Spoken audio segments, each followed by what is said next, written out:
ഒട്ടും പ്രതീക്ഷിക്കാത്ത ഒരു ജനവിധിയാണ് തദ്ദേശ തെരഞ്ഞെടുപ്പിൽ ഉണ്ടായിരിക്കുന്നത്. വിശദാംശങ്ങൾ പരിശോധിച്ചിട്ട് മാത്രമേ വിശദമായിട്ടുള്ള അഭിപ്രായങ്ങൾ പറയാൻ കഴിയുള്ളൂ. പക്ഷേ പ്രാദേശിക തെരഞ്ഞെടുപ്പിൽ ഇത്തരമൊരു ജനവിധി ഉണ്ടായതിനെക്കുറിച്ച് CPI-എമ്മും LDF-ഉം വിശദമായിട്ടുള്ള ഒരു പരിശോധന നടത്തും. സംഘടനാപരമായ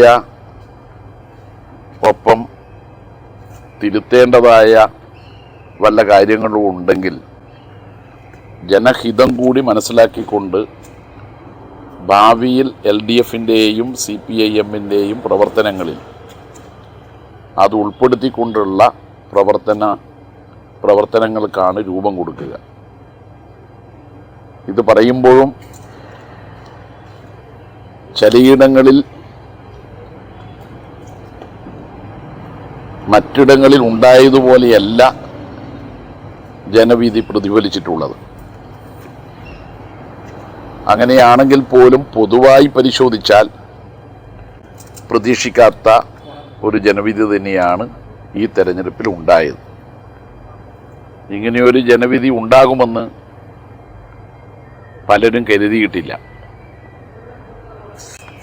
BJP കേരളത്തിൽ വളർന്നു വരുന്നത് ആപൽക്കരമാണ്.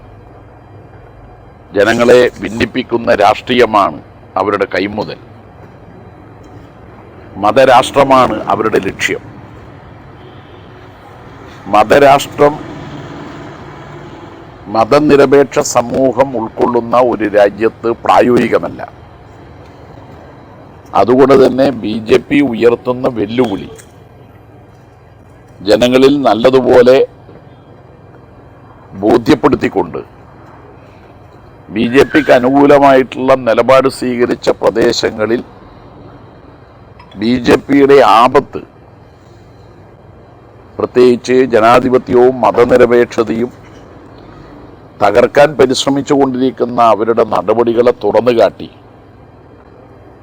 ജനങ്ങളെ മതനിരപേക്ഷ പക്ഷത്ത് അണിനിരത്താൻ വേണ്ടിയിട്ടുള്ള പരിശ്രമം തുടരും.